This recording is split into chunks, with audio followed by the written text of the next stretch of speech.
আসসালামু আলাইকুম, সবাইকে শুভেচ্ছা জানাচ্ছি। মাসুম মাহবুব দেখছেন ওপেন দ্য ইউটিউব চ্যানেল এবং মাসুম মাহবুব ফেসবুক পেজ। প্রিয় দর্শক, রাত একটু বেশি হলেও খুব ইম্পর্টেন্ট কিছু খবর দিব এবং সংক্ষিপ্ত সময় এই লাইভটি করব। প্রথম যে গুরুত্বপূর্ণ খবর সেটি হলো ভারতকে এবার কঠিন বার্তা দিল তারেক রহমান সরকার, এবং তারেক রহমানের এই বার্তা ভারতের ভিতরে কি হতে পারে সে বিষয়টি জানাব। পাশাপাশি বাংলাদেশে কওমি আলেমদের মাঠে নামাতে নেপথ্যে একটা ষড়যন্ত্র গ্রুপ কাজ করছে। তারা কারা, কি উদ্দেশ্য, সেটা সংক্ষিপ্ত বলবো। আন্তর্জাতিক খবরের মধ্যে থাকছে ইরান আমেরিকার মধ্যে আবার হরমুজ প্রণালী নিয়ে মুখোমুখি অবস্থান তৈরি হয়েছে। দুই পক্ষ যে কোনো সময় বড় যুদ্ধে জড়িয়ে পড়তে পারে। সাথে থাকবে পাকিস্তানের ইমরান খান প্রসঙ্গ। দর্শক, প্রথমে আমি ইমরান খানের খবর দিই, ইরানের খবরে যাবো, তারপর বাংলাদেশের প্রসঙ্গে চলে আসবো।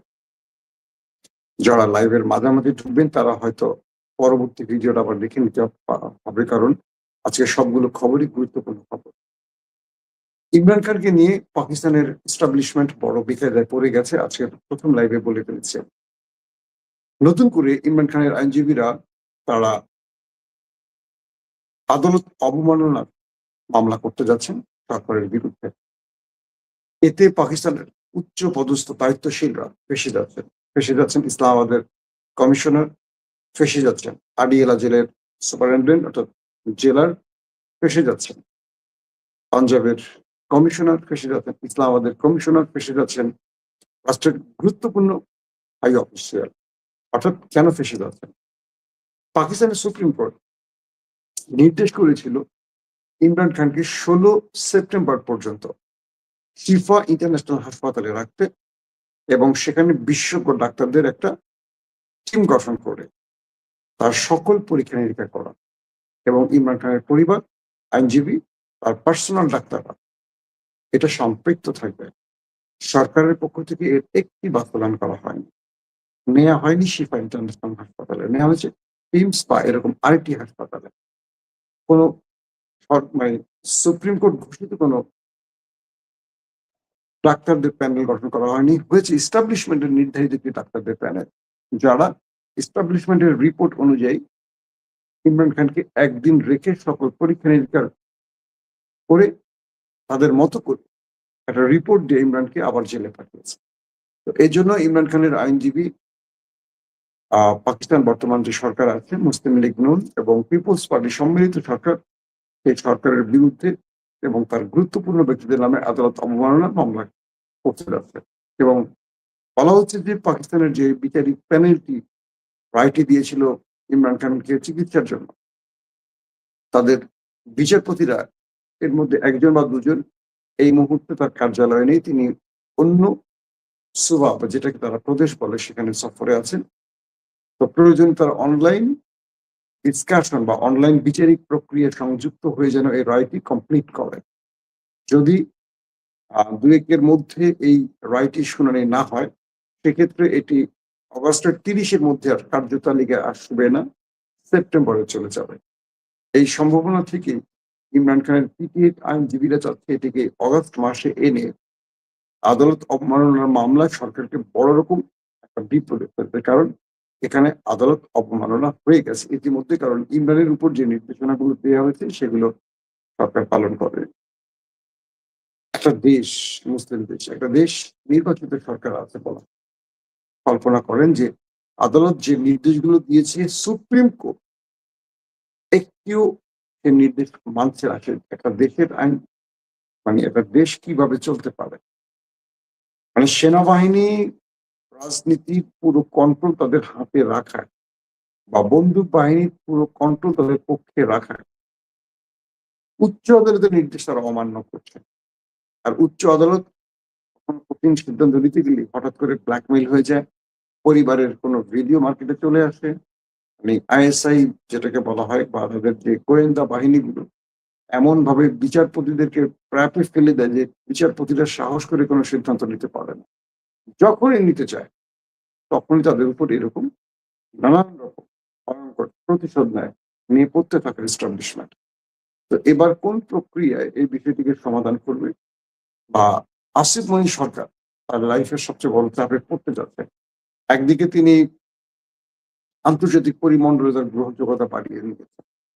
ট্রাম্প তাকে বলছেন যে আমার প্রিয় ফিল্ড মার্শাল, এবং ইরান এবং আমেরিকার যুদ্ধে মধ্যস্থতায় আসিফ মনির একটা গুরুত্বপূর্ণ রোল প্লে করছে। সবকিছু মিলে তার অবস্থানটা যত জনপ্রিয় যত পাওয়ারফুল পজিশন হন না কেন, তিনি অভ্যন্তরীণ ভাবে রাষ্ট্রের ভেতরে ততটা বিতর্কিত হয়ে গেছেন। তো আসিফ মনির আন্তর্জাতিক পরিমণ্ডল থেকে দেশীয় পরিমণ্ডলে তার অবস্থা খুব নিচে নেমে গেছে। তিনি কোনোভাবেই পারছেন না তার অবস্থানকে পাকাপোক্ত করতে, কারণ দেশের জনগণ ইমরান খানকে চায়। আর সেই ইমরানকে কোণঠাসা করে ফেলছে আসিফ মনির। আসেন ২ নম্বর গুরুত্বপূর্ণ খবর। ইরানের হরমুজ প্রণালীকে আমেরিকার প্রেসিডেন্ট ডোনাল্ড ট্রাম্প নিজেদের ভূখণ্ড দাবি করেছে। বুঝতে পারছেন? কালকে যদি ঢাকাটাকে আমেরিকা বলে এটা আমাদের ভূখণ্ড, আপনি কি করবেন? ইরান বলছে ট্রাম্পের মাথা নষ্ট হয়ে যাচ্ছে। ট্রাম্প কি বলছে নিজে জানে। হরমুজ প্রণালী নিজেদের দাবি করছে ট্রাম্প। আমি এই হরমুজ প্রণালীতে এখন তারা ট্যাক্স আদায় করবে, তাদের কন্ট্রোলে রাখতে চায়। ইরান বলছে আসো, এটা তোমার অঞ্চল, তোমাকে আমি সেই অঞ্চল বুঝিয়ে দিব। তুমি নামো হরমুজ প্রণালী তোমার বাহিনী নিয়ে। সাহস থাকলে তুমি ৮০০ আমার সামনে মোকাবেলা। তুমি পালিয়ে বেড়াচ্ছ বা তুমি ওমান সাগরে গিয়ে নেভাল ব্লকেট তৈরি করছো কেন? তো এই মুহূর্তে ডোনাল্ড ট্রাম্পের এই বক্তব্য ঘিরে উত্তেজনা আবার বাড়ছে ইরানের মধ্যে। পাশাপাশি ইরান তারা তাদের পরমাণু চুক্তির বিষয়গুলোকে অ্যাভয়েড করে যাচ্ছে।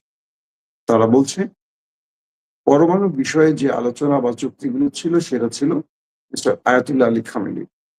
তাকে হত্যার মধ্য দিয়ে ট্রাম্প যে কাজটি করছেন সে কাজটি বা সে রাস্তাটি বন্ধ হয়ে গেছে। এখন নতুন আয়াতুল্লাহ মুস্তফা খামেনি তার নির্দেশনায় পাকিস্তান না প্রয়োজনে ইরান নিউক্লিয়ার প্রজেক্টের দিকে এগোবে। প্রথমে তারা বলতো যে আমরা মানুষের প্রয়োজনীয় ইউরেনিয়াম সমৃদ্ধ করছে, মানুষের সেবা যেটুকু প্রয়োজন, বিদ্যুৎ, চিকিৎসা, এই বিষয়ে ইরান প্রয়োজনে নিউক্লিয়ার বোমা বান। যদি ইরানকে শত্রুপক্ষ নিউক্লিয়ার অ্যাটাকের পেটের মধ্যে রাখতে চায়, অর্থাৎ ইরানের যদি ইসরায়েল কিংবা আমেরিকার পক্ষ থেকে কোনো হামলা আসে নিউক্লিয়ার অ্যাটাক, তাহলে ইরান হয় বানিয়ে ফেলছে অথবা বানিয়ে ফেলবে। এটি ইঙ্গিত করছে না, শুধু বলছে যে আমরা প্রয়োজনে নিউক্লিয়ার অ্যাটাকের বিপরীতে নিউক্লিয়ার অ্যাটাকের মাধ্যমে প্রতিশোধ নেব। তার মানে এই বক্তব্যে বোঝা যাচ্ছে ইরান নিউক্লিয়ার বানানোর চূড়ান্ত পর্যায়ে অথবা ইরান নিউক্লিয়ার বানিয়ে ফেলে। এই খবরে আমেরিকার টেনশন আরো বেড়ে গেছে। দর্শক, ৩ নম্বর গুরুত্বপূর্ণ খবর হলো ইসরায়েল এবং তুরস্কের মধ্যে কি বলবো লড়াইয়ের সম্ভাবনা ক্রমান্বয়ে বেড়ে যাচ্ছে।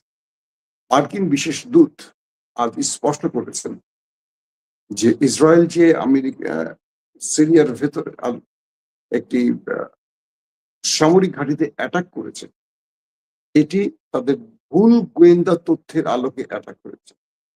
অর্থাৎ মোসাদ বলি বা সিআইএ বলি, ও পাশাপাশি আমেরিকার দূত এটাও বলছেন যে এই বিষয়টি আঙ্কারা এবং আমেরিকা জানতো না যে সিরিয়ার ভেতরে সেই ঘাঁটিতে ইসরায়েল হামলা করতে যাচ্ছে, এবং তাদের কাছে যে তথ্য ছিল সেই ভুল তথ্যের আলোকে তারা এই হামলাটি করেছে, যার ফলে ইসরায়েল তার কাঙ্ক্ষিত টার্গেটে পৌঁছতে পারেনি। আর তুরস্ক বলছে সিরিয়ার ভেতরে যদি ইসরায়েল এভাবে অব্যাহত বা তার আগ্রাসন অব্যাহত রাখে, তুরস্ক এটা শক্ত জবাব দেবে, যেটা দু দেশের মধ্যে একটা বড় যুদ্ধের সূচনা হতে পারে। মানেটা খুবই স্পষ্ট। তুরস্ক ইসরায়েলকে যুদ্ধের হুমকি দিয়ে বসে আছে, অর্থাৎ ইসরায়েলকে ছাড় দেবে না তুরস্ক। এবার ইরান নয়, এবার তুরস্ক নেমে পড়তে পারে ইসরায়েলের বিরুদ্ধে।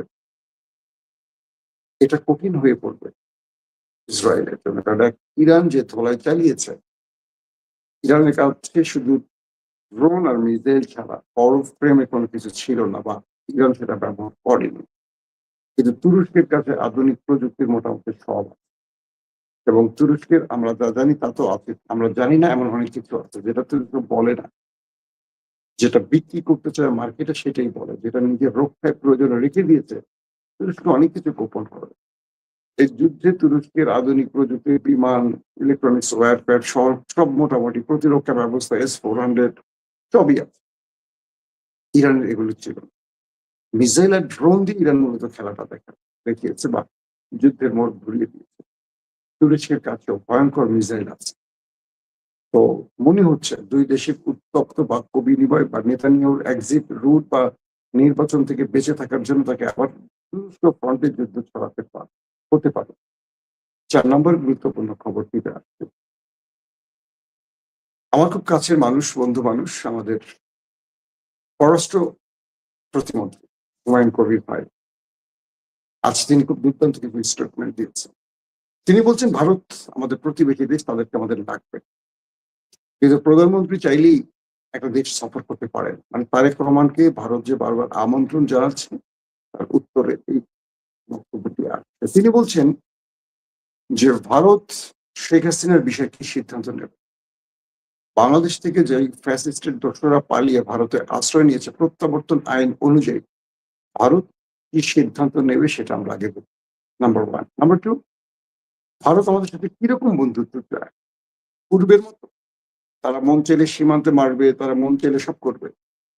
তারা দুধের মাখনটা খাবে বা সরটা খাবে, আর আমাদের খাওয়াটা বা নিচের জমানো পানির মতো শুধু সেটা রেখে দেবে। আমরা তাদের সাথে সম্মান বা বন্ধুত্ব যেই সম্পর্কের কথাগুলো বলছি তাতে সমতার ভিত্তিতে। আমরা ভারতকে কখনো চাইবো না তারা পূর্বের মতো এই দেশে আগ্রাসন চালায়। ব্যাস, একদম ফুল স্টপ। হুমায়ুন ভাইয়ের কথা খুবই স্পষ্ট। আমি পার্সোনালি, অনেকে তার তার হয়তো পার্সোনাল বিষয়গুলো জানেন, যেহেতু আমার খুব একসময়, দীর্ঘদিন দেখা হচ্ছে না, একটা সময় আমার খুব কাছের মানুষ ছিলেন, আমার খুব পছন্দের মানুষ হুমায়ুন ভাই। আমরা লন্ডনে একসাথে কাজও করেছি। আমাদের নির্ঘুম অনেক রাত কেটেছে একসাথে, হুমায়ুন ভাই, আমি, আমাদের আমেরিকার আশিক ভাই, আজকে প্রেস সচিব সালেহ শিবলি ভাই। আমরা একটা গ্রুপেই একসাথে কাজ করতাম। হুমায়ুন ভাই বেসিক্যালি খুব কম কথার মানুষ, খুব স্টাডি করা মানুষ, এবং ইংল্যান্ডে তিনি আরো ভালো ভালো পজিশনও কাজ করছেন। ইংল্যান্ডের মেয়রের অ্যাডভাইজারও ছিলেন হুমায়ুন ভাই, লতিফুর রহমান সাহেবের অ্যাডভাইজার ছিলেন। তিনি যে বিষয়টি ধারণ করেন, আমি আমি তার ভেতরের অবস্থাটা বলি। হুমায়ুন ভাই যে বিষয়টা ধারণ করেন সেটা হলো তার মধ্যে দেশপ্রেম যথেষ্ট পরিমাণ আছে, এবং ইন্ডিয়ার বাংলাদেশের সব উপর যে বিষয়গুলো এতদিন চলছে বা আমাদের আমির খসরুরা যেভাবে ইন্ডিয়াকে দেখে, হুমায়ুন ভাই সেভাবে দেখেন। হুমায়ুন ভাইয়ের চিন্তাটা ইন্ডিয়া বাংলাদেশের সম্পর্কের মধ্যে সমতা থাকতে হবে। বাংলাদেশকে চুষে খাওয়া যাবে না। বাংলাদেশে 2 টাকা দিলে বাংলাদেশ তোমাকে 2 টাকা দেবে। বাংলাদেশে তুমি 4 টাকা নিয়ে যাবা বাংলাদেশ থেকে, আর তুমি বিনিময়ে 2 টাকার অখাদ্য দিবা, সেটাই হবে না। যেমন ভারত কি করতো, ভাঙাচুরা ধ্বজভঙ্গ ট্রেন গুলো আমাদের কাছে মহামূল্যবান হিসেবে বিক্রি করতো। যে ট্রেন ভারতের কাছে মূল্য ছিল ধরেন 10 টাকা, সেটা বাংলাদেশে 50 টাকা বিক্রি করতো। করে তারা এই অখাদ্য জিনিসগুলো, দেখবেন পৃথিবীর বহু দেশের কাছে ধ্বজভঙ্গ অস্ত্র আছে যেগুলো আর চলে না, কি করবে, গরিব দেশের কাছে বিক্রি করে দেয়। নিজের দেশে চলে না, সেটা আমরা কিনে নিয়ে আসি, কি অবস্থা। তো হুমায়ুন ভাইয়ের জায়গাটা খুবই স্পষ্ট। তিনি ডান ধারার মানুষ। তিনি ভারতকে ভারতের উপযুক্ত জবাব দেওয়ার সক্ষমতা রাখেন, এবং চোখে চোখ রেখে কথা বলেন না। পার্সোনালি বললাম, জানি না বিএনপির পলিসি কি হবে, আমি বলছি হুমায়ুন ভাইয়ের পলিসি বা হুমায়ুন ভাইয়ের চিন্তাটা কি বলছে।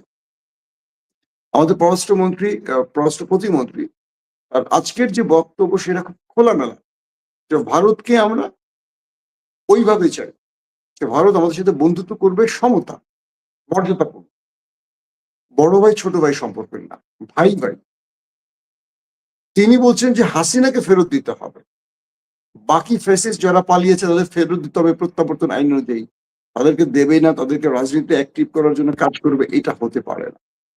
এটা হলে আমাদের ভারতে আমাদের প্রধানমন্ত্রীর যাত্রাটা অনিশ্চিত থাকবে। একটা প্রধানমন্ত্রী চাইলেই ভারত সফর মানে দেশে সফর করতে পারেন না। এটার জন্য যে প্রস্তুতির প্রয়োজন, এই প্রস্তুতির জন্য আমাদেরকে সময় দিতে হবে। এটা এখন তার ডাইরেক্ট বক্তব্য। তার মানে ভারতে তারেক রহমানের সফর বিষয়ে এখন অনেক হিসেব নিকেশ বাকি আছে, এটা পররাষ্ট্র প্রতিমন্ত্রী তার নতুন মন্ত্রণালয় পেয়ে স্পষ্ট করে দিয়েছেন এই বক্তব্যটি। শেষ একটা খবর দিই, এটা খুব ইম্পর্টেন্ট খবর।